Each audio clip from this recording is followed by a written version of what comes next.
Hello and welcome to State of Play on Mint Press News, your Monday evening geopolitical analysis stream that goes over the biggest story of the weekend, which has to do with the Russia-Ukraine settlement, the Iranian nuclear deal, and the just geostrategic shift to isolate China.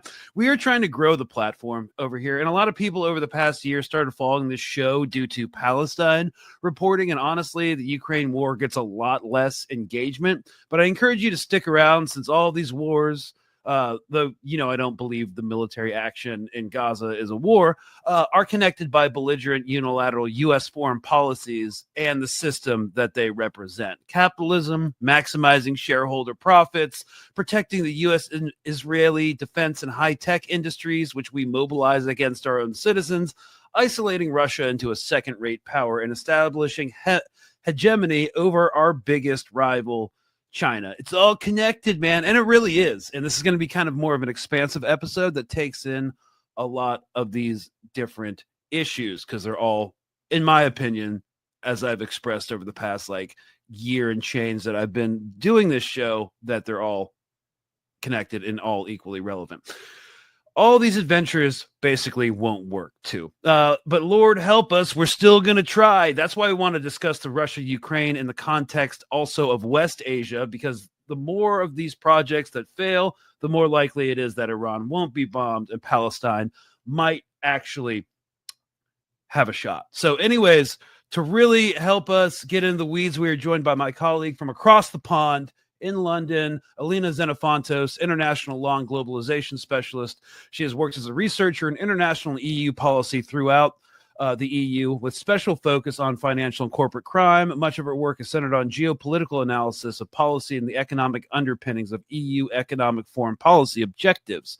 She has worked with organizations such as SOMO, the Center for Research on Multinational Corporations based in the Netherlands. Thanks so much for coming on this evening. Thank you for having me. It's going to be a really interesting conversation today. It should be. This is a totally...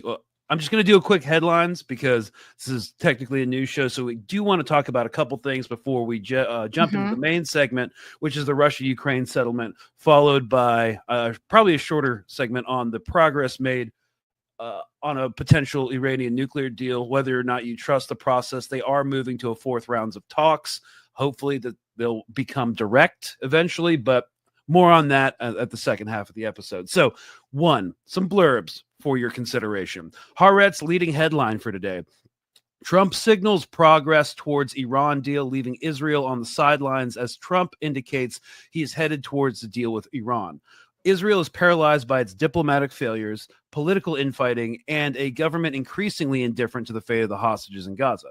Yeah, that's what's happening right now. And we'll talk about the deal after, again, the Ukrainian bloc. It's kind of like a Zionist political nightmare that's happening right now. CNN. Sorry. I think I almost did a Freudian slip and called the CNN leading headline the CIA leading headline. So Iran is tight-lipped. Same difference. Yes. Iran is tight-lipped on cause of deadly port explosion that killed at least 46 people. Iranian authorities have not said what caused the massive explosion at the port of Bandar Abbas on Saturday, killing at least, again, 46 people, amid unconfirmed reports of the possible presence of a chemical used to make missile propellant. All right, so I just wanted to address this.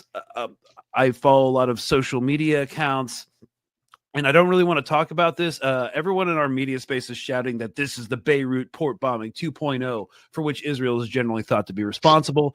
We literally don't know anything right now. There hasn't been an investigation. There hasn't, as of the time of recording, there hasn't been an official statement about the cause of the explosion from the government itself. I've spoken to people in the area, and there are a zillion rumors going around. So we'll circle back on that in a couple of days, but I don't think either you or I want to touch that right now.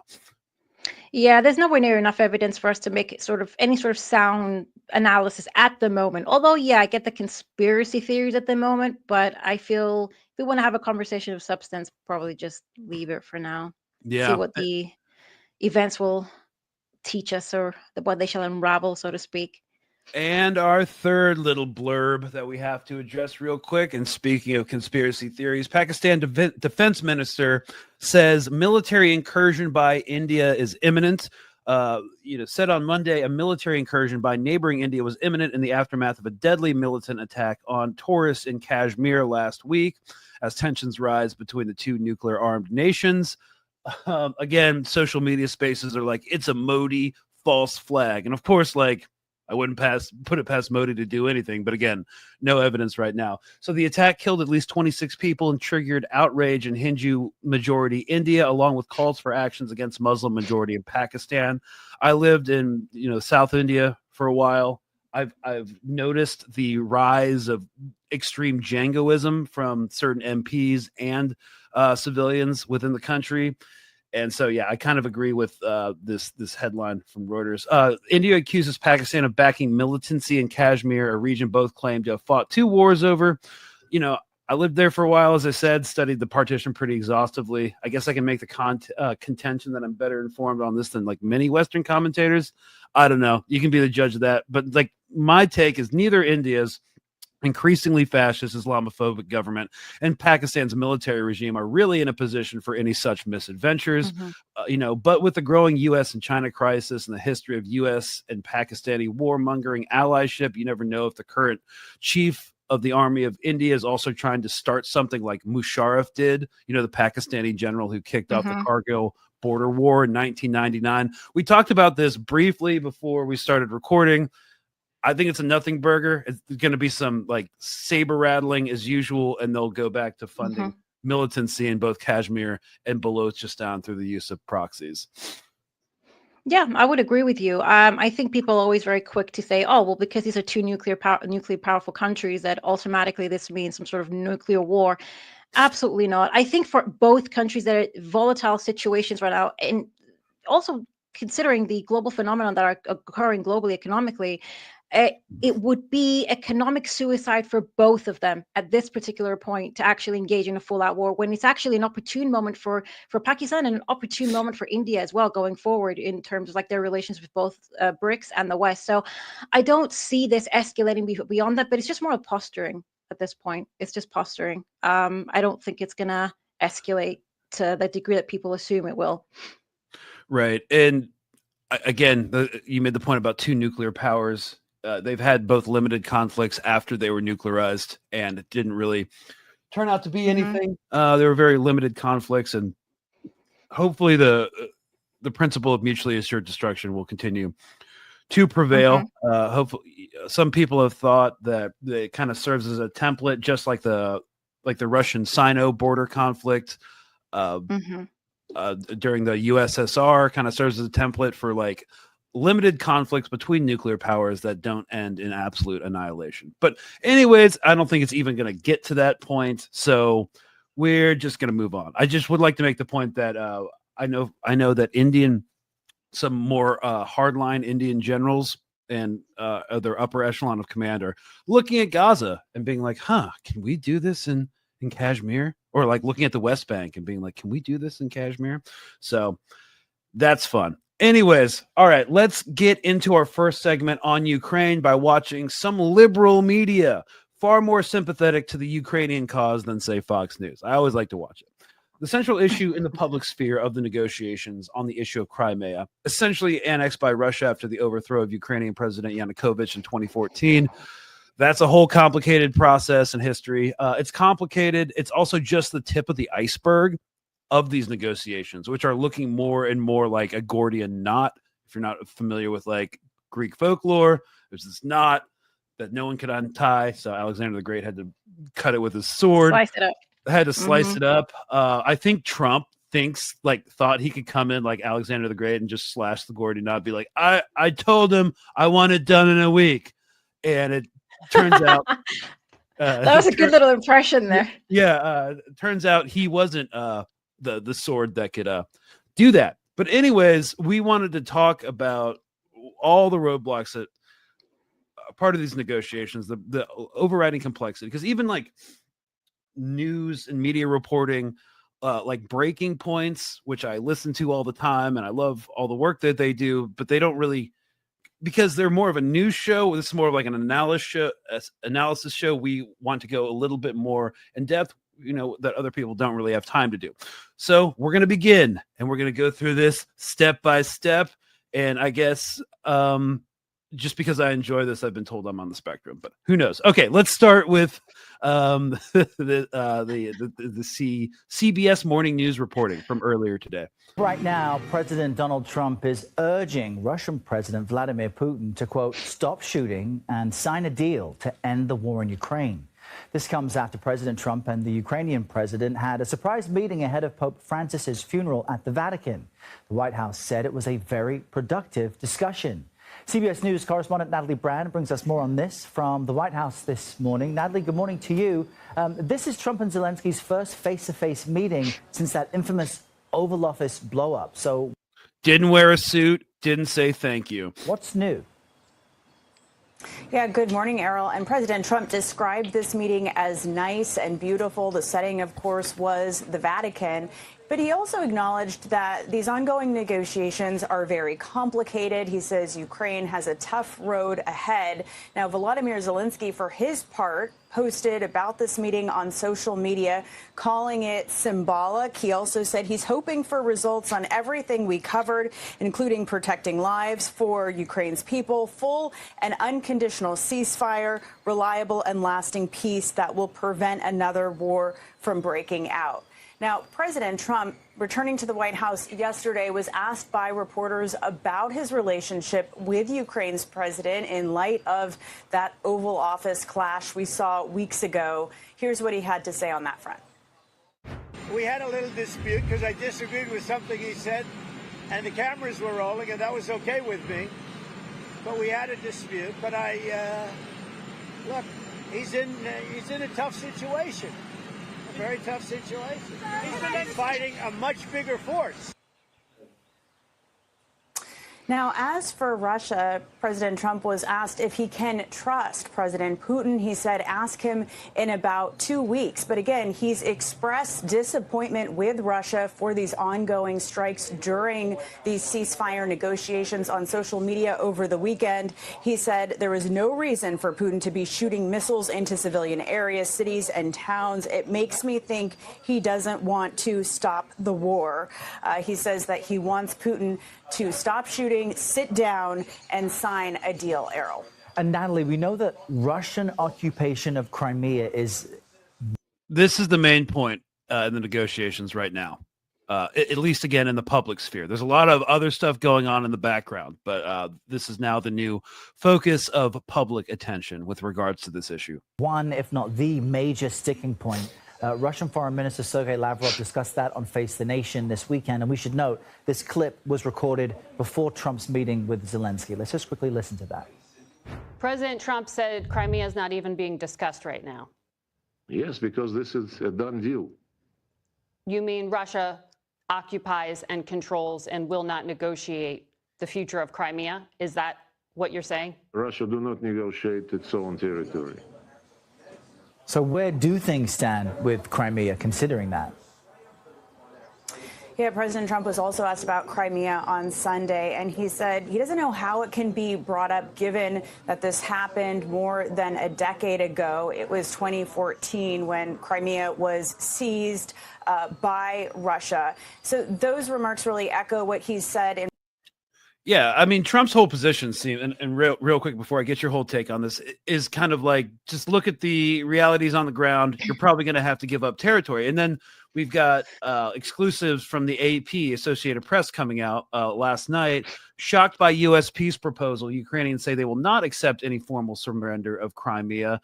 According to legal experts in the Ukrainian constitution, they're not even sure if Zelensky signing over Crimea, essentially, that's kind of reductive, but would entail an unconstitutional and illegal act. So the entire legal apparatus of the Ukraine is also kind of trying to figure out what this means, what this looks like. It just kind of seems like, I don't know. I don't know. What are your peace talks? Your take on this whole thing? My peace talks? I could give you my peace talks. Oh, no. Yeah. Sorry. No. No. So my take on all of this is, I don't even think that Trump has miscalculated. I don't even think that Trump has said, all right, we need to go into this and resolve the problem. My personal take in on this is that I think the United States and Ukraine and Russia, I think all parties involved in this sort of peace negotiation process are very aware that this isn't really going to go anywhere. And there's multiple reasons why I'm saying that. When it comes to Crimea specifically, this has been a speaking point now for the last couple of years. I remember when it was going to be the whole Ukrainian offensive that was planned in 2023, and Biden was saying that the offensive was going to be so grand that they were going to be renegotiating Crimea. But Russia has effectively said from the very beginning, I mean, not from the very beginning, I mean, back from 2014, Crimea was a done deal. And in fact, Crimea at that particular point, it was even acknowledged by the European Union as essentially being part now of Russia. This is actually something that isn't often discussed. Germany had even accepted it. Many states within the European Union had even accepted this particular point. And I think it was even European polls that had been conducted in Crimea, and around 98% had actually said that this was after obviously the annexation that had taken place. They were happy to at this point be a part of Crimea, and there's a part of Russia, and there is a history there with the particular region of Crimea as well, and consistent sort of polls from pretty much 1991 onwards in independence or being a semi-autonomous region or becoming a part of Russia. And they have obviously they have advocated for that for a very long time, and they even demanded from the Ukrainian state back when they were part of obviously Ukraine that they wanted referendums to take place. It's been consistent even up until throughout the 90s up until 2014, and there's obviously a plethora of reasons why Crimea is very significant when it comes to Russia's security as well as Russia's economic independence and security beyond obviously its military security. But the point that I want to make here is that Crimea is no longer negotiable, and I think that's understandable. The reason they're bringing this up is essentially to make it look as though, all right, well, if we're going to give up Crimea, but the rest of eastern Ukraine now, so that's the area of Zaporozhye, Donetsk, Luhansk, and Kherson, which are going to be the most contended issues, and that's where that's where I think you're going to see the vast majority of the negotiations taking place. So if we concede Crimea, will you give over the rest of the eastern part of Ukrainian territories that you've taken up until this point? And for reasons that we'll get into, I don't think Russia will. I think the United States is aware of that. And my personal belief is, and again, we'll get into that, this is just more so an opportunity to buy time, more than it is to actually find a resolution to this that will appease both, well, the United States in this instance and Russia. Yeah. And I think like when I was writing notes for this, we've been meaning to do this episode for a while. I'm glad we waited an extra week to see how this develops. But I would say that the current Trump administration's strategy of treating the war in Ukraine as this bilateral dispute between solely Russia and Ukraine and pressing only for an immediate ceasefire with no multi-track long-term settlement process is not going to work. And it's not working. The Secretary of State Marco Rubio warned, this past weekend, or warned on Easter Sunday, that the U.S. may abandon Ukraine peace talks if no progress is made soon. I think President Trump said the U.S. will pass on Ukraine, but apparently that's just part of his art of the deal negotiation tactic, because now a week later after Easter Sunday, he's re-engaged with these peace talks. It's fine. That's something that the Russians are clearly willing to endure if the U.S. passes on Ukraine, because these types of narrow negotiations, i.e. just focusing on the Russia-Ukraine issue, they have a ton of advantages, i.e. the Russians have a ton of advantages. They can keep this going. They have a greater recruitable military-aged population, larger military industrial base.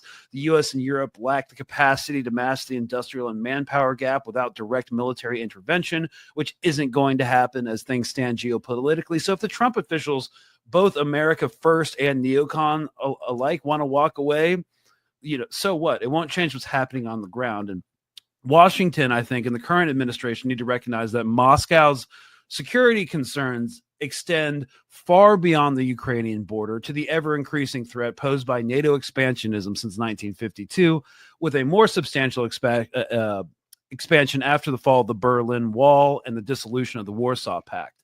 And this is the crux of where negotiations should be happening. Russia cannot decrease NATO military threat or attain economic sanctions relief by conquering Ukraine, even if they wanted to, which I personally don't see any evidence of that. And the collective West has failed to collapse the Russian economy, implement a regime change in the Kremlin, or defeat the Russian army in the field. So, yeah, that's kind of like what they're just addressing this as a bilateral negotiation between Ukraine and Russia, and not necessarily dealing with the broader security concerns of NATO, and they're not dealing with the Western security concerns, or at least what they pretend to care about, like what's happening in Eastern Ukraine. So they're just the Trump administration, or at least Trump himself, is just treating this as an isolated issue. Just Russia and Ukraine come to the table, work it out, or we're walking away.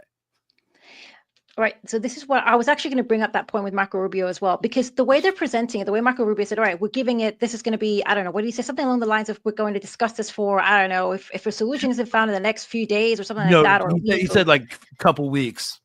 A couple of weeks, something like that. He said something along, he gave like a very short sort of time span by which to find some sort of solution between the two parties. Then we're going to sort of walk away from the situation. But walk away from what situation? Ukraine wouldn't be able to sustain a war against Russia had it not been for the aid that they're receiving from NATO ally states and from the United States, whether it's through the weapons shipments and missiles and satellite satellites, so in order to help them with GPS guided missiles, etc. So I mean, and I think actually the Russian sort of political class has even stated this like repetitively, where they've said that, if Ukraine had received aid from the Western states, whether it's from the United Kingdom, whether it's from the United States, Ukraine wouldn't be able to survive as long as it has. Sure, maybe for a few months, but not obviously for it's like 3 years now. So, I mean, when they're saying we're walking away, does this mean effectively that you will no longer provide Ukraine with military assistance? Because as it currently stands, Ukraine's entire base in order to combat Russia is through the United States. So this is why I'm of the personal belief. They're not, when they say they're going to walk away from the agreement, my perspective is this. Trump has obviously been voted into power in the United States on a basis that he's going to be the peace president, that he's going to be the one that's going to end the war in Ukraine, that he's going to be the one that's going to set the record straight and resolve all global conflicts, because there is a very legitimate base within the United States that no longer want to see their tax dollars being spent in the billions to fund the military-industrial complex through the Ukraine-Russia war. They absolutely do not want that to continue anymore, given their own deterioration in material conditions. So Trump has definitely capitalized on that voter base. So now he's trying to appear quite literally as if he's trying to negotiate with Russia to bring about a peace plan. And then what's essentially going to happen is, because he doesn't have anything to offer at the table, and I think it's very important to see what he's actually offering.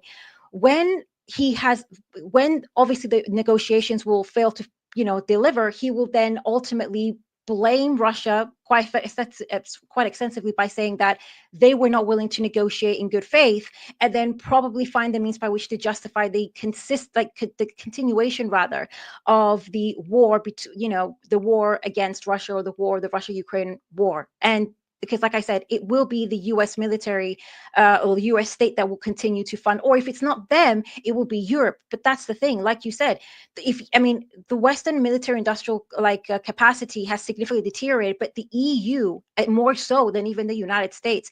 And in fact, the EU has now cashed out 2.7 trillion euros in order to basically militarize itself, which is the most that the EU has invested in militarization since World War II. And I think something like a 17% increase, and even changed their regulations when it comes to their deficit sort of laws, therefore meaning that they're essentially bypassing deficit laws in order now to essentially kind of fuel the militarization of the EU.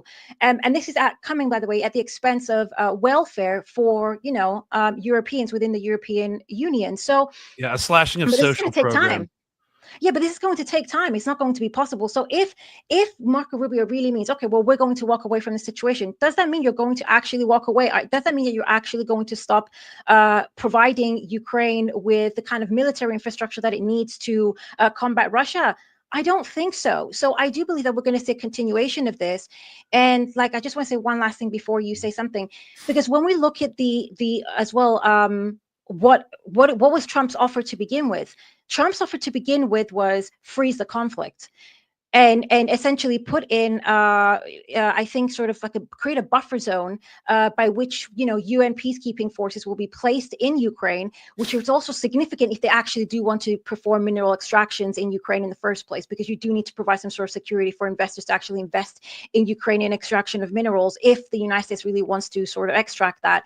But that will not be acceptable to Russia either, because that's essentially placing NATO military within Ukraine. So any option that Trump has put forward, and I think they're very aware of it, is something that's just going to be non-negotiable. It's meant to fail. That's the way that I see it.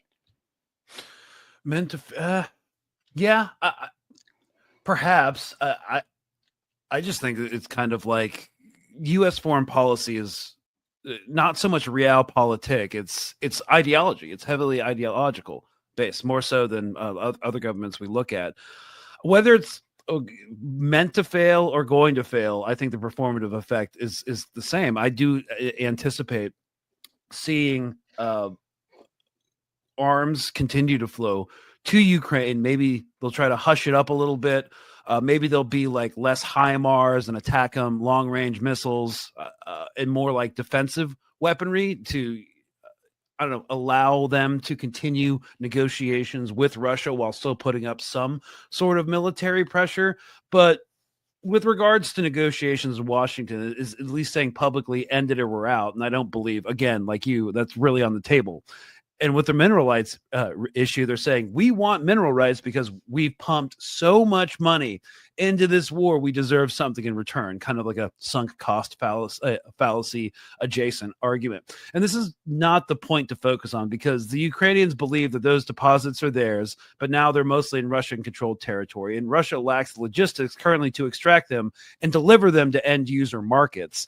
And maybe an arrangement can be made between the three parties over this. But as you say, if they need like a buffer zone with NATO, essentially NATO troops, for investors, Russia, in order to provide security for the industrialization and extraction of that region, they're not going to be cool with this. But this is one contentious issue that the Trump administration insists on sticking to. It's just one small piece of a larger diplomatic puzzle. And now that they left this talking point and we're moving on to the de facto Russian annexation of Ukraine, and whether or not the Ukrainian Western governments will recognize the de jure Russian control and administration of the Crimean Peninsula, I don't know.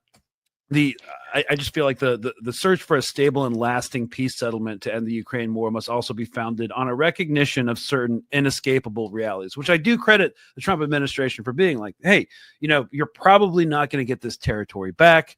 I don't think you have anything to offer for it. The Russians are in a strong position right now, and we can't really pressure them to do it. We can offer sanctions relief. We seized $300 billion in Russian assets, which we're then funneling to fund the Ukrainians against the Russians.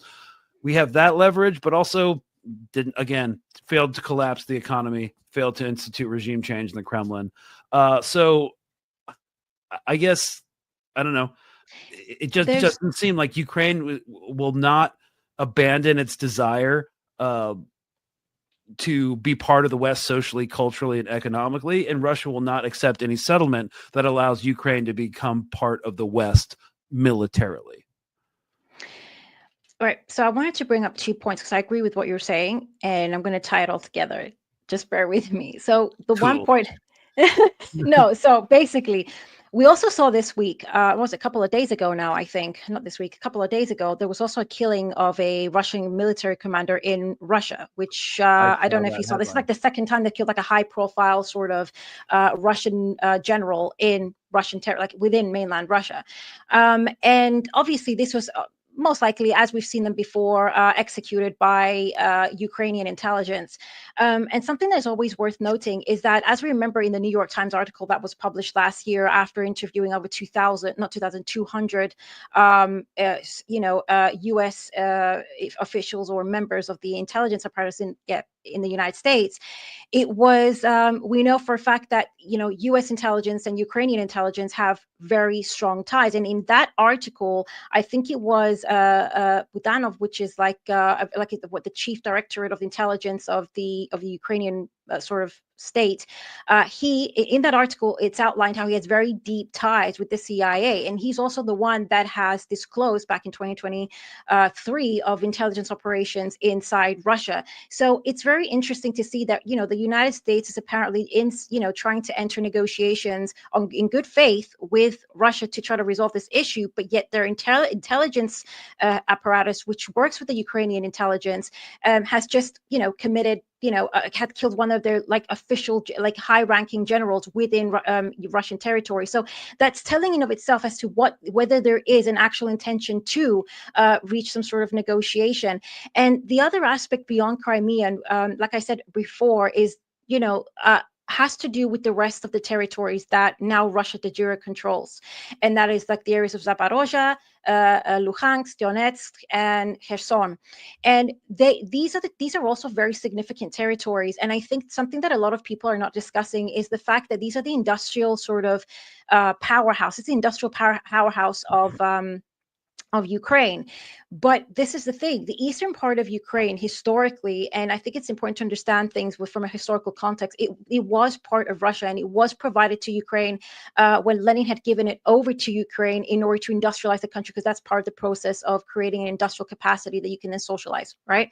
But the basic infrastructure, the industrial infrastructure of Eastern Ukraine has always been geared towards, I guess, the former Soviet states and their economic demands. So that would include Russia, Belarus, it would Kazakhstan, etc. These are the countries that are tailored towards working with Ukraine, and why that infrastructure is fundamental to what is, the Eurasian Customs Union and the CIS, which is the what's it called, the Commonwealth of Independent States, which is all the states that were part of the USSR that sort of collaborate together. And why I bring this up, because I remember reading an article, I think it was published by Reuters a few years ago. This was before even the Russia-Ukraine war had actually even broken out. And they said that if Ukraine had become a full member state of the EU, or if Ukraine, essentially had become a full member state of the EU, this would cause Russia to lose billions in its investments in Eastern Ukraine, because the entire capacity, the entire infrastructure, the industrial capacity that was in Eastern Ukraine was not just built in many ways by Russia, but maintained by Russia, and all its investments there. And it became fundamental, like even the Zaporozhye plant, it was fundamental for Russia's trade and its economic sort of sustainability.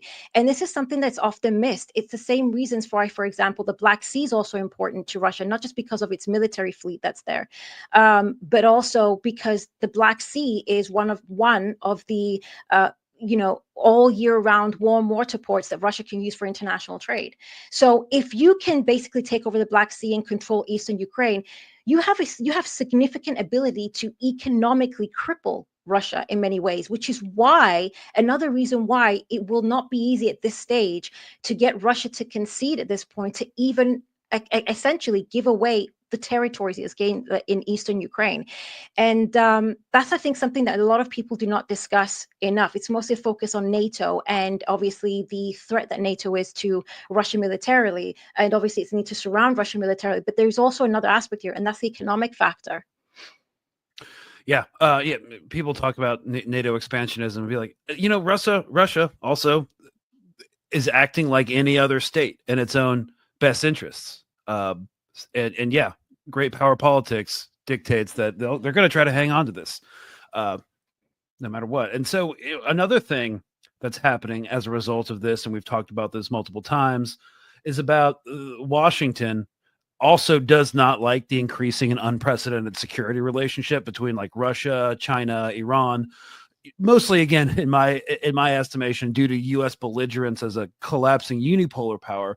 And if the Trump administration were any way canny about this settlement process, they would like invite Beijing's special envoy to Ukraine to visit the U.S. to discuss a settlement, which Biden refused to do, even though it was something Beijing wanted.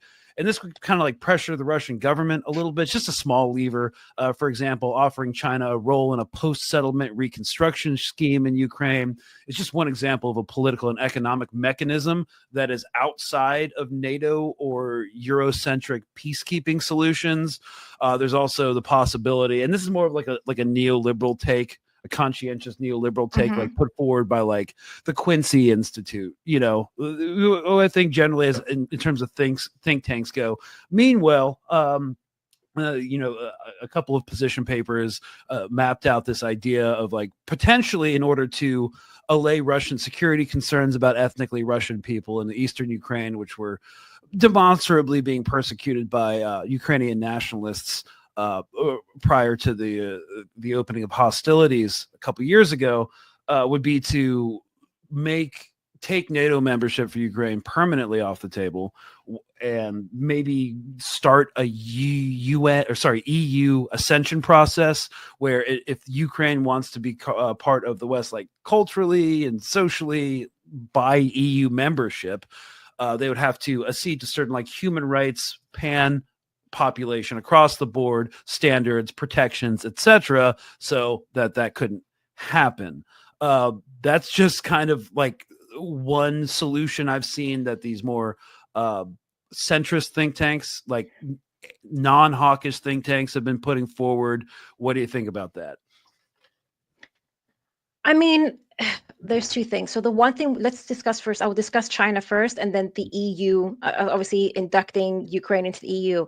With regards to China, I mean, it's definitely, that would be a potential, way to approach the topic, bring China into the negotiations, and then offer China some sort of, economic deal in Eastern Ukraine that will therefore act as a buffer between Russia and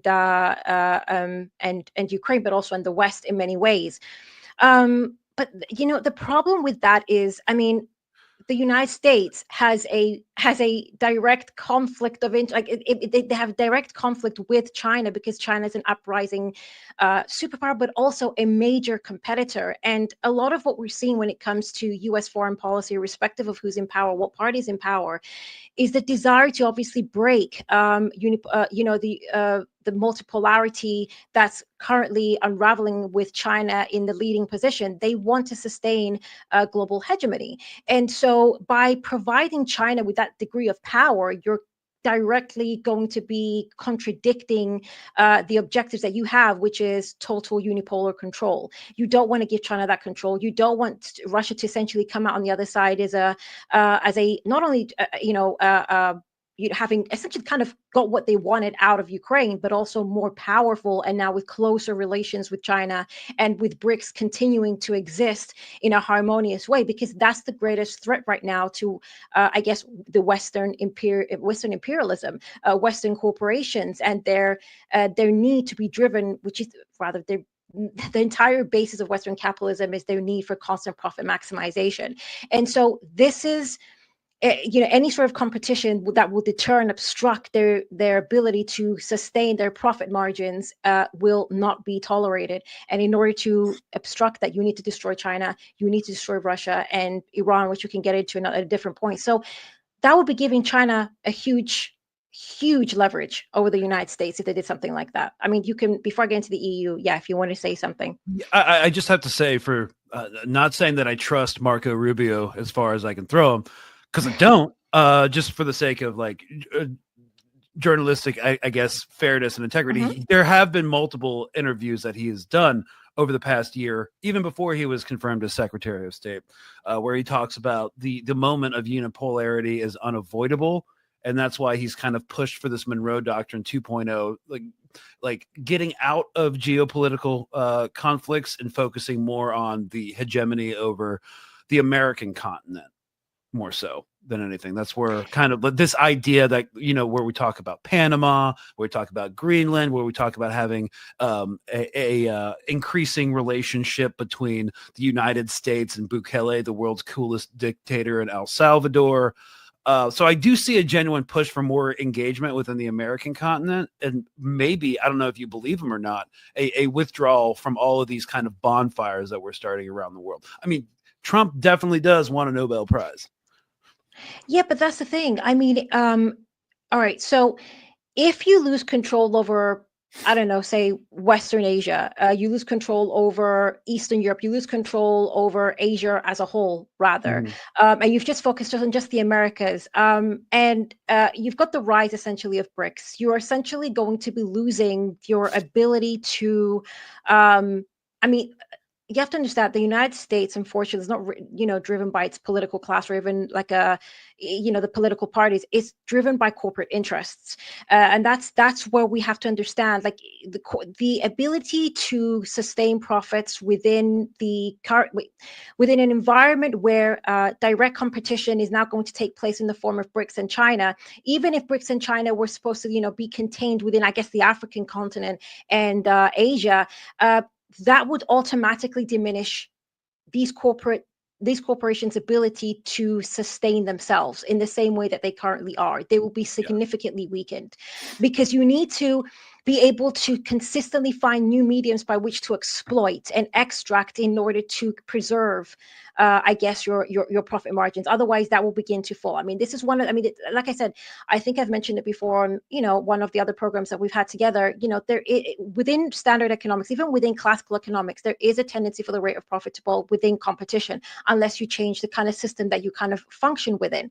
This is going to happen in the United States, even if they were to focus in just the Americas alone.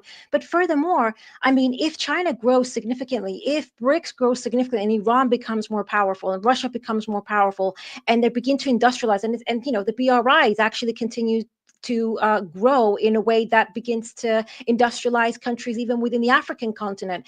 I mean, this would increase their level of power and influence that will then eventually filter into the Americas. So, I mean, if you're the United States and you want to sustain your power, but also, maintain global hegemony, even through dollar dominance, which is one of the main sources by which the United States has been able to, be able to control the global economy and enrich itself. Well, the corporate class in this particular case has been through the dollarization of the world. And that will continue to be the case if they allow, for example, China, BRICS, Russia, and Iran to grow and just focus on Central South America. That's why I'm of that opinion that, Marco Rubio he can make these sorts of statements, but then I think it was JD Vance. He was at AI Summit like a few weeks ago, or maybe even a month ago now, and he had basically attacked globalization. But as he was attacking globalization, he had outlined exactly why globalization came to be in the first place, saying that the whole point of globalization was for the first world nations to continue extracting wealth from the world's poorest nations, and they will continue to grow economically, whilst essentially the world's poorest nations will, be kept at producing low value added goods, so that they never actually develop an industry, they never actually industrialize, and they never actually grow economically in a way that will threaten the West. But he said what we've seen is the reverse. And then he sort of goes into an explanation of what the issues are with globalization and how that threatens the United States. But in doing so, he inadvertently admits that the sole sort of focus of this administration is to preserve power for a select group of, I guess, nations, particularly that are home to certain corporations. So I would say that, I know that Mark Rubio said that, but actions in this case, and I think the logical sort of conclusion, given the economic realities of the United States and their corporate interests, to me, dictate that they won't just stay in the Americas. So they won't definitely, and this is also why they're also the tariff war in China. I mean, if they were just going to be focused on the Americas, they've just tariffed. I mean, they tried to tariff over 90 countries around the world, although they've, suspended that or paused that for like the next 90 days, which was absolutely ridiculous. But I mean, the whole war, everything is tailored towards war on China. And now even in the negotiations, just to wrap that up, but even in the negotiations with countries that are trying to now negotiate with Trump to avoid the tariffs, I think it was the Wall Street Journal. I might be wrong on that. I might be wrong, but I think it was the Wall Street Journal published a piece that was saying that the Trump administration, based on insider information, is using these negotiations to coerce countries into limiting their trade with China. So all of this, their focus on China, this Trump's administration's focus on China, it leads to me to believe that they're not just going to focus on the Americas. So there's no way they're going to bring China into the Ukraine-Russia war. That's my conclusion. I can get into Europe, but I want to see if you want to say something before I get into the European Union. No, I don't. I don't think that. I just wanted to, for completeness, kind of offer kind of like a novel idea put forth through. I mean, it's an interesting prospect put through by more It is. liberal think tanks in Washington that Mhm. are kind of anti-hawk. But I don't see that happening. Just like this idea of making NATO forever a non-possibility in exchange for EU ascension for Ukraine. Yeah, so I was going to get into that. This is the thing with the EU as well. Now, the problem is, the European Union is in a really dire economic state, as was established before. I don't want to get into it too much, but obviously, as we've said before, when you have some of their major economies that have severely deindustrialized, a lot of their industries are moving out of Europe, and they don't really have a competitive edge with the rest of the world anymore. And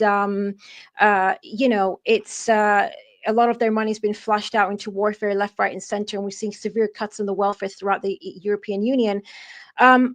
The European Union is not in a very fragile economic state, and so to bring Ukraine into the European Union is going to be a very big problem. And it's not just a problem now following the Ukraine-Russia war, but it's been a problem since prior even to 2014 because of the very particular the economic fragility that Ukraine has always been in, but also the way that the Ukrainian market was always tailored towards. I mean, right now, first of all, Ukraine is in major debt. Major debt. I mean, this was the case before, obviously, 2022, and now, I mean, it's essentially owned by, investment banks and BlackRock, which essentially has now taken control over Ukraine's investment plans and strategies, and Raytheon and Lockheed Martin essentially own well, not technically them, but like all these, these financial institutions that loan money to pay for all this military equipment that they're essentially getting. Ukraine is effectively doesn't exist as a state, as an economic entity anymore. And most importantly as well, the fact of the matter is that I said before, all its industrial capacity was always in the eastern part of Ukraine. So even if we try to freeze the conflict as it currently is and establish a buffer zone, something that Trump has suggested, I mean, this means that all the industrial capacity that Ukraine has would actually be left in the hands of what is, Russia today. And the interesting aspect here as well was that even with the FTA, which is a free trade agreement that was established with the EU, even prior to the war in Ukraine in 2022, Ukraine was always going to turn into an agricultural economy. Because to become a part of the EU, it's a very expensive project. It means that they would have to change the way they run their economy, the way that they run their industries. They'll need to meet EU standards, which are incredibly expensive. This would eventually wipe out a lot of their small to medium businesses that won't be able to compete with the sort of standards of the EU.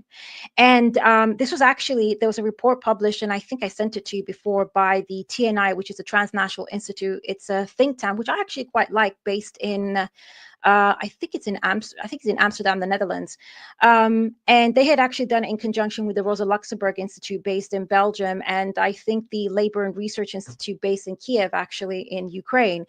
And they had even run computer simulations, and they had actually found that the FTA or any sort of accession of Ukraine into the EU would essentially completely industrialize Ukraine, and it would effectively turn into an agricultural economy, essentially impoverishing the Ukrainian people. And this is obviously, this report was published in 2016. This is actually going to become far worse now, given the war and the impacts that it's had on the Ukrainian people.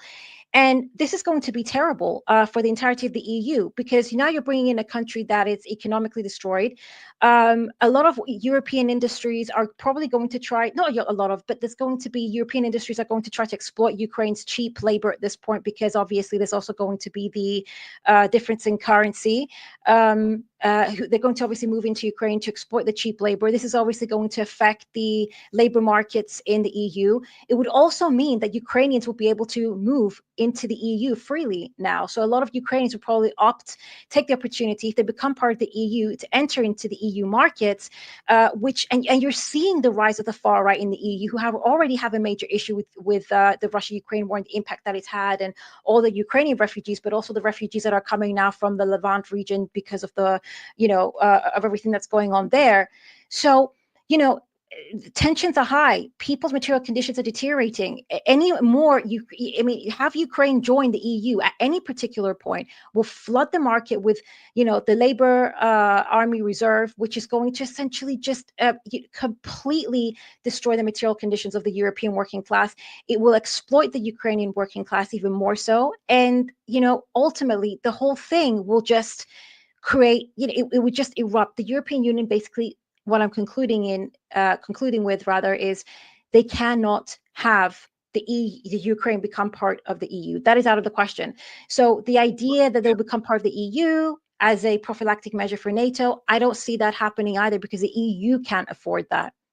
Well, okay. I mean, I don't really believe in this counter argument. It's not even, I guess, a solid parallel at all. But I just want to point out that a lot of these EU policymakers aren't doing like a material analysis of the situation. A lot of it, and there is precedent for this. I'm going to bring it up from like 2009 for them taking on, because of ideological reasons, the ascension process for a country that was very deindustrialized, that was in debt, had a whole bunch of economic issues, and that would be Greece. Oh yeah, Greece. Yeah. So there's if you're just listening to the audio, I pulled up this article from 2009. Why on earth is Greece in the EU?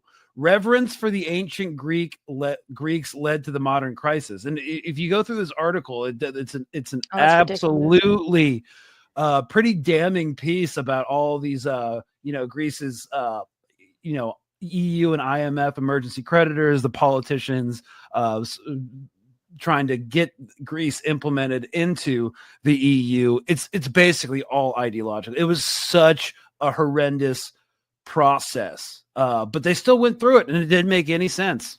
It did. Well, actually did, because that's the thing. I mean, Goldman Sachs was the one that, essentially balanced the books for Greece to enter the EU, because that's the thing. For you to be able to enter the EU, you have to meet, supposedly, right? The protocol is you have to meet certain economic criteria, so you're able to sustain yourself within the markets and given the sort of directives so you can withstand the EU, essentially. And although Goldman Sachs, among other sort of investment banks as well, they were very aware that Greece didn't have the economic capability to be able to, manage itself within the EU. But they essentially balanced the books. And what happened? But it was such a painful process. It took. Yeah, but who made money? I mean, that's the thing. It's something called the bailout business, right? The corporations, the banks involved, whether it was, Deutsche Bank or a lot of the German banks, the French banks, it's a form of predatory loaning almost. They're very aware that they weren't going to be able to pay back, but they make money off of default, of countries defaulting. Look at the same thing happened with Argentina. It's about to happen again with Argentina.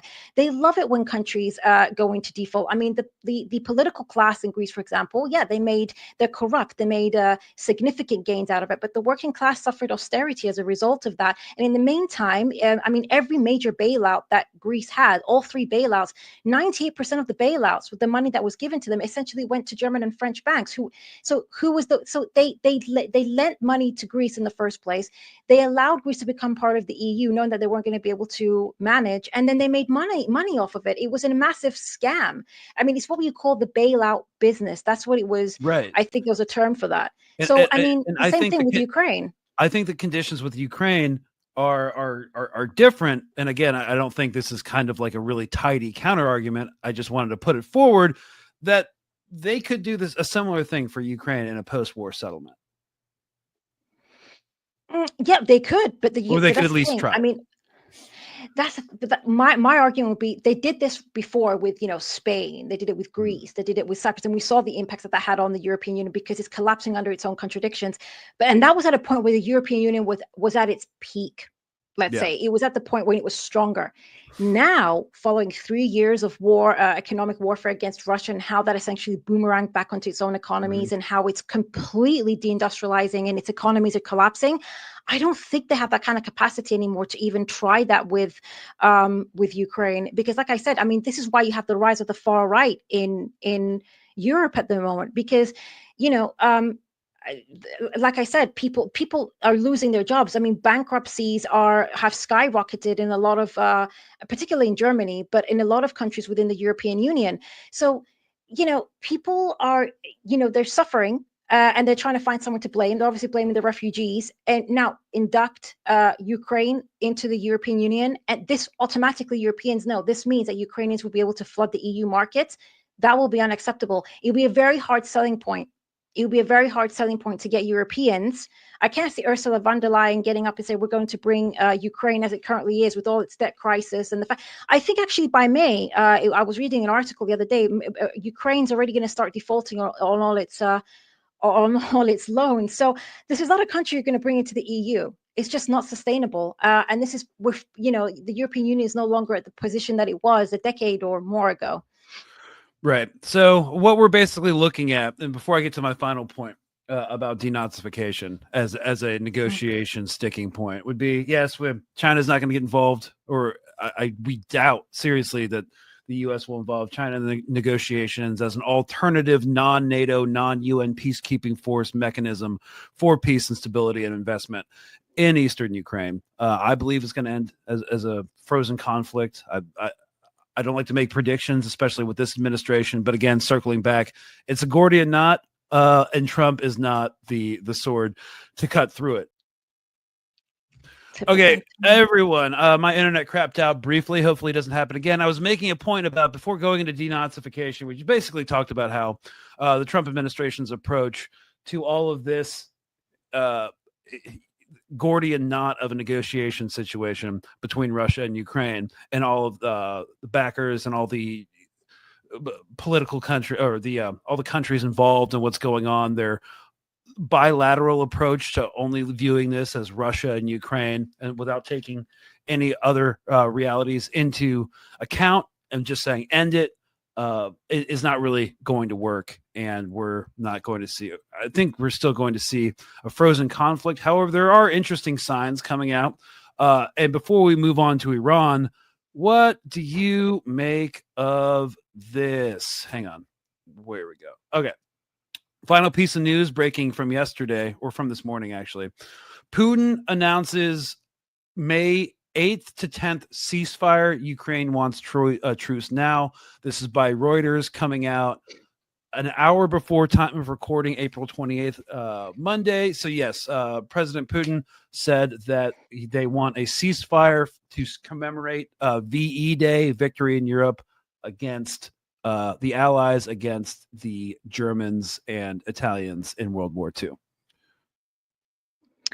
Yeah, I mean, this doesn't really surprise me, given that the stage that we're at, because obviously they're in talks at the moment. This is Russia's way of as well trying to show, listen, we do want to find some resolution. I guess it's more like, I guess one could say a bit somewhat performative. Mm-hmm. And also, yeah, we're in a different stage than we were in the previous years.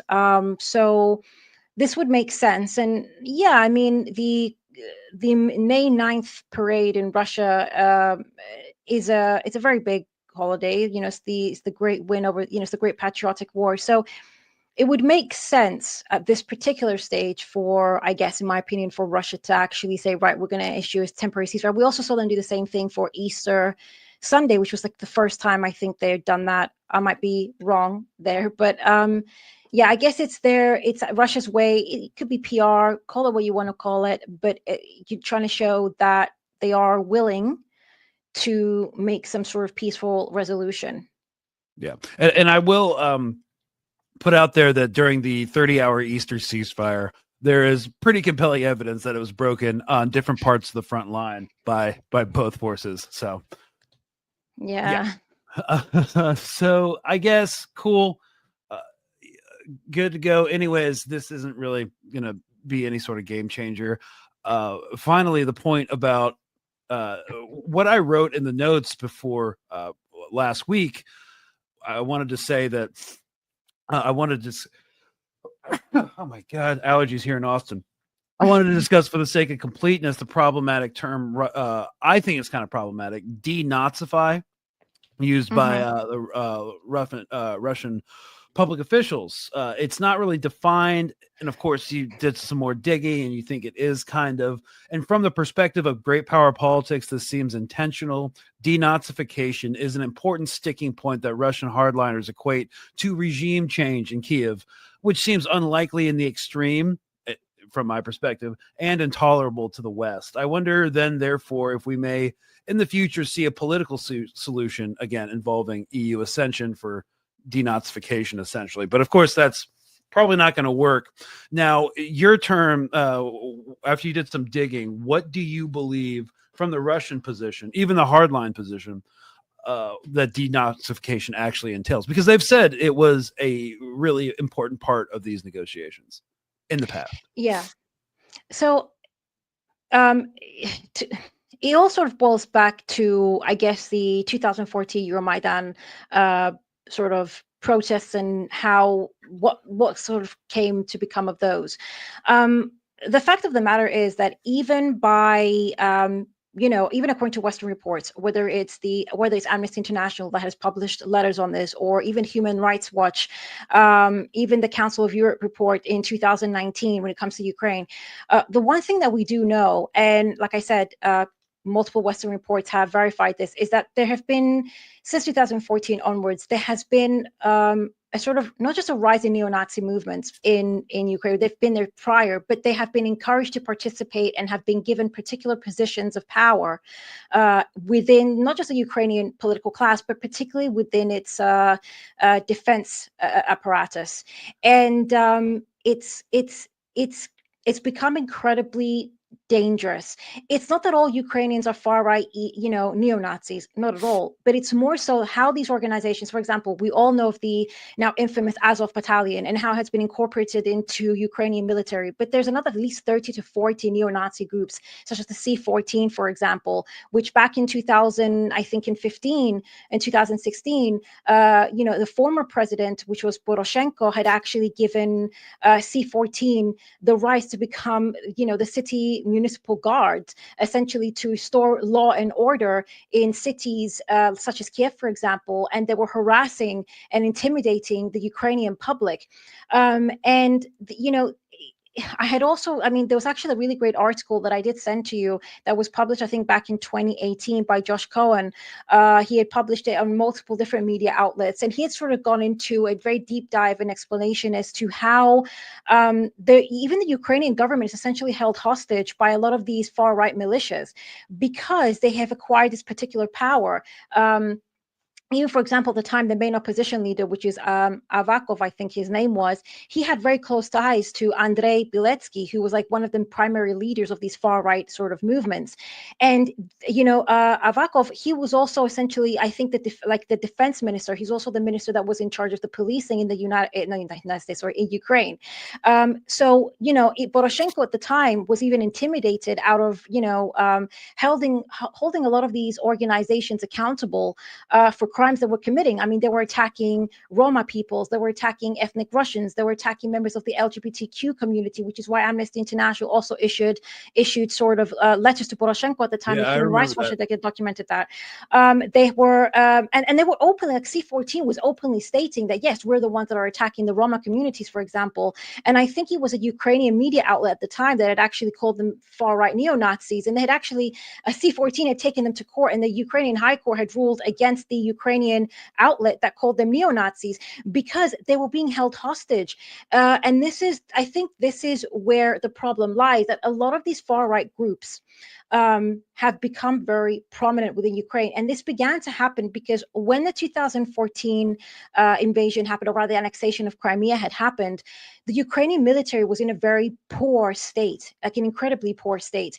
And so a lot of these militias, they had become essentially like the military wing, the first line of defense for the Ukrainian military. And they have been somewhat glorified. And they have now, I mean, I think it was even Sky Channel 4 in the UK, they had run a documentary on how now, I mean, several years later, Azov was, has entire schools where they're training children to endorse this sort of very far right, racial superiority, the supremacy sort of ideology and ethnic purity of Ukrainians and what the hell that means. This is a dangerous ideology that's becoming very ubiquitous right now in Ukraine. And I think this is what I was going to say is what is Russia, where Russia stands on that, and why it's important for Russia is that because they understand that so many of these organizations have become such a strong part of the defense in Ukraine, as well as its policing and also part of its political class, and it's holding the Ukrainian political class hostage as well, because they are afraid of these groups. They are dangerous organizations. They need to be dismantled. And I have seen even Lavrov come out and say, in fact, the West should also be helping us dismantle these organizations because they are a threat. And the reason this concerns Russia specifically, I mean, if you want to see what their self-interest is in that, is that when you have far-right organizations that have become so prominent in the country and they're attaching their far-right ideology to that of national sort of not even national liberation, but like a sense of nationalism, Ukrainian nationalism, which has now been linked to this ethnic purity of these far-right groups. Even if there's going to be a peace deal tomorrow and Russia says, okay, we'll agree to all the terms and conditions, etc., these groups are going to be still present in Ukraine. And at any given point, they will instigate conflict again because they are dangerous. And they also become, because of their ideology, they're also the prime targets, and they lend themselves over to, I guess, Western imperial powers who will use them, fund them. And we know that they've already been trained. Like, for example, Canada have been trained in Azov, and the Operation Orbital in the UK have been training a lot of these sort of organizations through the so-called Ukrainian military. But they were essentially knew who they were dealing with at the time. So they will become easy mediums by which to instigate conflict again that would probably target Russia because of this whole ethnic purity argument. So if Russia wants to establish and secure its borders, obviously it needs to eradicate anything that can be used as a weapon against it, because we've seen this happen. I mean, even in Syria, when you have radicalized groups in a particular country, they can be used against you. And I think this is where this is why Russia is concerned about dealing and dismantling these groups. Right. It would also be nice if they could start by denazifying Wagner Group as well. But anyways, it's true, but they do. Yeah, they do. So I guess the point here is this is the kind of like nail in the coffin for me in terms of the current negotiation stance for Ukraine, Russia as it stands right now, because what is the Ukraine going to do to denazify based off these preconditions? What, send troops against Azov and other militias that are fighting on the front? It's just not going to happen. It's just not. They're the most powerful force that they have in Ukraine. Azov Battalion is one of the most powerful forces that they have in Ukraine. And I think this is where the problem lies. And I, a lot of these Russian officials have said, we, not just Russia, but as a collective, even the European Union, if they're so concerned about international human rights, etc., they should not be sponsoring and supporting and giving media space to these organizations. Because every time even CNN talks about the Azov Battalion, like, yes, we know they're far, they're just brushing it off. But the seriousness that these groups, their ideology and the threat that they are, not just to Russians, but to the Ukrainian people of, whether they're Tatar, whether they're, like I said, Roma, whether they're leftists even. I mean, back in 2015, they had actually established the anti-communist law. So fascists definitely come from the left first. But anyways. But yeah, it's true. Yeah, I think now that we've kind of highlight all the challenges to these negotiations, which I definitely want to do a deep dive in, because I don't know, I keep seeing, like, I guess you would say the kind of like center right liberal media, seeing hope in this, and people in MAGA world being like, yeah, he's gonna get a deal done. It's like I don't see it happening anytime soon. So I basically don't believe this administration when they say anything. I also think there's so much bombast and back and forth and like Trump can be persuaded for a different course of action based off the last person he's talked to. In fact, Reuters just came out with an article today, or was it Axios? Oh yeah, Axios. The art of persuading Trump. That's a good title. I don't even know what it's about yet, but I'm interested. It's a good title. Behind the curtain, the art of persuading Trump 10 hours ago. Basically, it details from an insider point of view how you properly influence Trump, and it's how people in Washington are acting around him and getting him to switch his position every now and again. And so this kind of brings us to Iran for the kind of final like 15 minutes, maybe.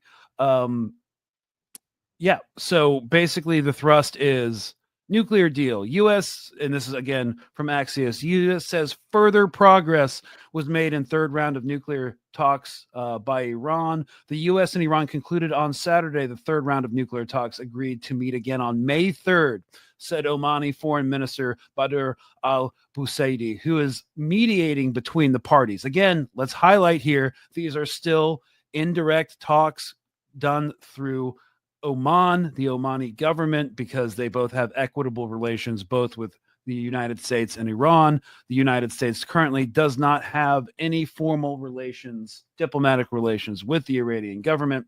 So the talks on Muscat on Saturday were the first time the parties divided into technical details of a possible nuclear deal, especially the limitations the U.S. wants to impose on Iran's nuclear program.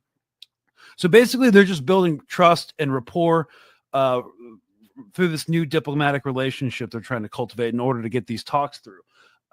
It's important to kind of realize that the first round of talks in Oman were to kind of like set the framework, and now we're finally getting into technical details. Of course, the fourth meeting will be about even more of that. So the talks on Saturday took place between working level teams from both sides and between the chief negotiators, Steve Witkoff, and Foreign Minister Abbas Araghchi, who said last week that, quote, looking ahead, whatever agreement that may be concluded should be pillared on guaranteeing Iran's economic benefits, i.e. sanction relief, coupled with a robust monitoring and verification program, i.e. the U.S. going in and monitoring their sites for civilian purposes and ensuring the peaceful nature of Iran's nuclear program. So they seem to be very interested in extensive monitoring. The scope of continuing the quote, the scope of negotiations must also be clear. Negotiations should remain solely focused on removal of sanctions and the nuclear issue. In a region as rough and volatile as ours, Iran will never put its security up for negotiations. Now, I think I am perhaps more hopeful about these nuclear talks than you. How about you go through your concerns right now? All right. So the way I see what's happening with Iran is sort of what I said is happening with Russia. So what we're seeing is that the Trump administration is trying to, I think his whole legacy is I went in and I've tried to negotiate with both Iran and Russia. But I think ultimately, just like I concluded in the case of Russia, it's going to fail. And then ultimately it's going to be dumped. The blame is going to be dumped on Russia, by which then they should continue the war. And he would have appeased his fan base by saying, well, I did the best that I could, but Russia is an unreasonable actor in this. And they're going to, just give them enough time to strategize and maybe see how they're going to deal with Russia in a different way, as well as rejuvenate its own military stockpile and capacity. Similarly, I think that the same thing is happening with Iran. If we go back, and I know I've referenced this before, but I think it's always a worthwhile read. If we go back to the Path to Persia article that was report that was published back in 2009, the report explicitly states that the path to diplomatic persuasion began under actually the Bush administration. The entire paper, which I think is 170 pages, it's a report that essentially, by the Brookings Institute, strategizes on how to bring about regime change in Iran, or invade Iran, or to break down Iran, or essentially to take over Iran, whether directly or indirectly. This is what this report is, and they go through a plethora of options. In part one, it says, I think it's Part 1. An offer Iran shouldn't refuse. That's called Chapter 1, page 23. And in that, it says that going back to the Bush administration, like I said, the objective was to begin to renegotiate with Iran on a different way. And the idea is to offer Iran a deal that would look as though, they can't refuse it. It's a great deal. They should accept it. We saw the Obama administration actually did something along those lines. And then essentially to find a reason to blame that the collapse of the deal, or if it doesn't go through, is effectively blamed on Iran in order to galvanize the international community, in order to generate sort of pretext for a war or some sort of attack on Iran. Now, in this article is specific because it's again, like I said, it's 170 pages. It's quite extensive, but it even actually highlights, and I really want to bring this point up, that the United States is very aware that nuclear weapons, even if Iran tried to develop nuclear weapons, would not in any way threaten the United States in any way, shape, or form. Not even Israel. They have no delivery system. No, but that's the thing. But even this is the thing, that it wouldn't even be a threat, even if that be the case. Like it wouldn't even be a threat. But the reason that they're focusing on it, sorry about that. The reason they're focusing on it, and as the article actually, or rather this report actually states, the biggest threat that Iran is to the United States is the axis of resistance. It actually outlines that rather clearly, because it is a threat to the status quo, and it is a threat to the normalization of the Arab-Israeli relations. And it actually says specifically, it is a threat. Iran is a threat to the status quo, but the international community will not be galvanized by that because it doesn't threaten them in any direct form. This is a threat to the United States and its interests in the region. So how do you galvanize support against Iran and a war against Iran, who doesn't appear to be a threat to the vast majority of nations around the world? And that is attaching the idea of nuclear power and threat to Iran. So what they're going to try to do, and this is one of the options, like I said, is they're going to try to say, okay, well, look, we're trying to peaceful negotiations with Iran, and if it fails, it's on them. And similarly, at the same time, if you're looking what's happening in Israel, Israel has been carrying out sort of quite extensively, like these sort of practice, like these sort of military drills and practice as to how, if they were to invade Iran, etc. Whilst all this is going on. And if you look at one of the chapters on the Brookings Institute report, one of them, I think it was chapter 3, it's labeled as leave it to Bibi. And it literally says encouraging Israel to essentially do the United States dirty work. So this is the way I see it. We're going to see more negotiations take place. We're going to see them buy time. This is my personal perspective, as we've seen them do before, to try to entice Iran into a supposed nuclear deal. They're then going to either pull out of the deal like they did back in 2018 with Trump, and then blame Iran for failing at some point or another to actually essentially abide by the deal. And then by that point, when this happens, this gives the West and Israel enough time to solidify, or rather consolidate, power in Syria, which is very unstable at the moment, and they need to try to consolidate it in order to normalize with the Abrahamic Accords, and to set themselves up militarily within the region, whether it's in Syria, Iraq, etc., in order to be able to target Iran at the right time. Because right now, they don't have that capacity to do so. Because and this is where I'm going to conclude, the idea that the United States would ever want to collaborate with Iran or will allow Iran to exist is a fallacy from the perspective of imperialism.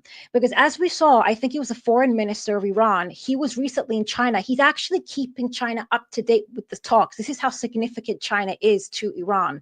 And in fact, Iran is now trying to ramp up their, because they entered a 25-year-long agreement. There's a 25-year-long agreement that was entered between Iran and China, whereby China is going to heavily invest in Iran's infrastructure. And Iran is actually trying to wrap it up, that process, so there's even more investment in Iran, so they can kind of develop the kind of industrial capacity that it needs to grow significantly. And this is the thing, if there was actually in genuine good faith intention by the United States, again, to see Iran simply adhere to the nuclear deal, etc., that means that you allow Iran to re-enter the markets as a normal state, no more sanctions, which means that they're able not to work with the European Union as well as the rest of the global economy, whilst they have close ties with China, and they're going to continue to grow in that direction. Iran will become an economically powerful country that is still not subservient to the US, that will have more capabilities to therefore aid the axis in the region, which is, as per this report, one of the main reasons that Iran is a threat, according to, again, this report, to the United States.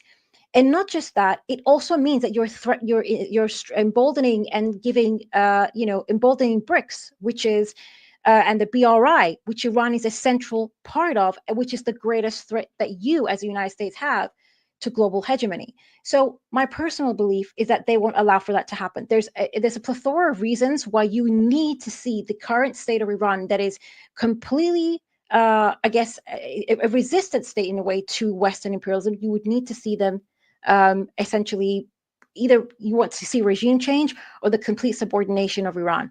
I don't think there's any two ways about it. And that's why I think that this deal, or it's just what we saw before, just an opportunity to buy time and then blame any collapse on Iran. And then by that point, they would have better prepared themselves to tackle Iran. That's my perspective. What's interesting, though, and what I'd be remiss if I'm not bringing it up, it's like even experienced Israeli political operatives are very disturbed by the state of the negotiations right now. And they clearly think it's making progress. And, there are really two big points of disagreement where if you say it was going to collapse, between both sides, both of which can be solved in some formulation or another. The first is that the U.S. essentially demands that Iran not enrich uranium beyond like 33.6% level required to operate power plants. Iran wishes to preserve enrichment up to 20%, claiming that it needs to export uranium to other countries. And the West believes that a supervision formula, based off of what officials have been saying, will be found to facilitate a resolution of this issue. But the other matter is Iran's missile program, which Iran, Foreign Minister Agraki said, we're not going to bring up security concerns. It's unwilling to discuss it, claiming it's not pertinent to the nuclear issue. And of course, this position is currently unacceptable to the U.S., in part due to the possibility of Iran arming missiles with nuclear warheads. Of course, they don't have anything, we don't think, that could reach U.S. soil, but the atmosphere in the talks is apparently good and productive. That's what like all the water cooler talk on the Beltway is. And it's hard.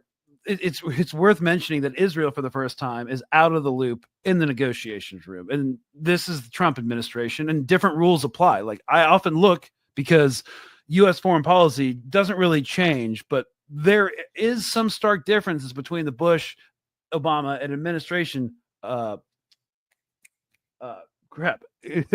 administrations than there is right now. Of course, this is also completely different from, as you mentioned, Trump's first administration, where he waited a year, then tore apart the JCPOA, the first nuclear arms deal spearheaded by Obama, which he scrapped, partly because I believe he's dictated in some part by ideology. He doesn't want to be associated with Obama. He is a intense loathing of Obama, it seems, at least publicly. He was one of the big birther conspiracies where, he's not actually an American citizen and therefore couldn't be public, because, he's from Kenya. He also is incredibly resentful that Obama has got a Nobel Prize when he was president. It was something that he mentions all the time. Even Scott Bessent, Treasury Secretary, brought up in an interview last week how Trump deserves the Nobel Prize. Elise Stefanik has brought it up. All his inner cabinet and inner circle are like kind of on board with this idea. And it's been a lasting talking point over the past 100 days. I do think that, of course, he's very volatile and capricious. And if someone reminds him, like one of his aides reminds him, hey, the current nuclear deal is looking a lot like Obama's JCPOA. So you're completing his legacy. And then Trump might just decide to just scrap the whole thing. I think, of course, I believe that U.S. foreign policy is not necessarily determined by the president, obviously, but shticks that like Netanyahu and the pro-Israel lobby used during the Obama administration, like trying to bypass the president through elected officials, will not work with the Trump administration, because he cannot politically outflank Trump from the right. And whatever Trump decides, Netanyahu will have to praise and adore as the greatest achievement in history. So I don't know. It's kind of up in the air. I'm kind of torn on how I feel about it. Of course, the United States is completely intolerant of what they would consider regional challenges or regional hegemons that challenge their interests within the region. I know you probably disagree with the term applied to Iran as a regional hegemon, but that's besides the point. That's how U.S. policymakers see it. So there's that, but also we are seeing different rules that we kind of haven't seen before with regards to the Iran stance. That's the only point I wanted to bring up. The thing is, I see what you're saying. It's just that the way I see it is this. These sort of PR stunts, this sort of like, oh, well, certain Israeli officials are saying, oh, well, we're alarmed because we're not directly involved, and all this sort of these discussions, and insiders are saying this, that Israel's being kept out. I think a lot of it as well is just it's a form of PR as well to show that Trump has sort of sense of control of these things, that the United States is I guess the alpha dog in these sort of negotiations, and that Israel hasn't really had much, or so that Israel is not involved in this sort of, like, it doesn't have any sort of knowledge as to what's really going on. But I think even again, the Iranian foreign minister, he had said, I think the Iranians have made it very clear that they're very aware. And I think I was reading a report about it today that Israel is very not even necessarily involved, but is influencing the talks. This is something that Iran is rightfully very conscientious of. I'm personally, I mean, like you said, there isn't even that much of a difference between the current deal that has been discussed to the one that Obama had actually discussed and actually agreed to with Iran at the time. I mean, the way we're looking at it, it doesn't even look too different. So my personal perspective is that I think they're trying to bring about, like I said, I do think that they're trying to bring about a deal that ultimately they're going to find a reason to pull out of. I mean, I know that there's like, oh, Israel is surprised, etc. But the deal went through the first time, and even though, yes, you could argue that the Israelis tried to bypass into the Obama administration, etc., and they failed to do so. I think this is the thing. I feel like in this case we're playing a bit too much into like the political I guess game here a bit, because at the end of the day, the United States has the reason that they even back Israel to the degree that they do is because Israel serves the strategic interest in the region. Iran doesn't. And I think, I don't want to repeat myself, but like at the end of the day, they don't. An empowered Iran that will continue to exist as it currently is, re-entering the market whilst they're working and entering to deeper collaborations with China and Russia and all that will sort of bring about. I mean, honestly, I don't think that serves the United States in the long run. It doesn't even serve their I guess, Israel in the long run, or Western Asia in the long run, because it's more powerful Iran. Well, they're going to continue, I guess, supporting resistance factions within the region. And that might even be the point that they say, right, well, enough is enough. We're not going to, you're aiding, for example, the resistance factions within the region, or what you call terrorists in the region. And that might even become an opportunity. Like that might become the reason that they pull out of the deal. There's so many variables here. But yeah, like I said, one of the main reasons Iran has been the threat that it is because of its asymmetrical warfare in the region that has, and my number one in that report that I said, it's for its position on Palestine as well. Like its position on Palestine. I mean, yeah, but I will have to say that I definitely feel like that the whole, and I'm sorry, I don't want to have to like cut up, but we do. I'm being told by the producer like we have to wrap. All right, we'll wrap. Okay, I know this could go on for another 3 hours, especially because I bring up the point where the U.S. from a foreign policy and intelligence perspective is not like too unpleased with the state of the axis of resistance in West Asia right now. Yeah, but it will continue. Of course, they want to eliminate it completely. That's my argument.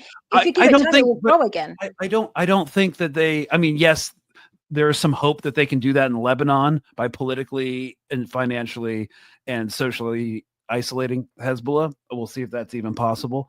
There's still factions in Iraq and groups in Iraq, but I don't think that anyone in that in that sphere actually believes that those groups are going to be gone forever. But in the context of these Iranian negotiations, I'm not sure. And of course, I could be completely wrong. That it's taking such a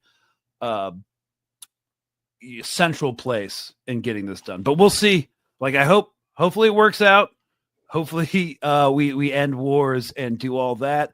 I have very little faith in the political leaders and the corporate interests of the United States and Europe. So there's still a lot of roadblocks. And what I wanted to get out of this episode would be to just explain to people why when politicians say, like, we're close to a deal and we're going to get this done, I don't know, just think about any campaign promise they made. All right. You know, don't listen to the noise. We hoped to kind of like get into the broader underpinnings and the complexities regarding with both issues, focus mainly on Russia, Ukraine, because the most developments happened there. So, and of course, we're not even in direct talks with Iran and the United States yet with a nuclear deal. So we'll see. We'll keep continuing to report on this as things develop. And thank you so much for listening. And of course, Elina Xenophontos, thanks so much for coming on. It was a good episode. I enjoyed it.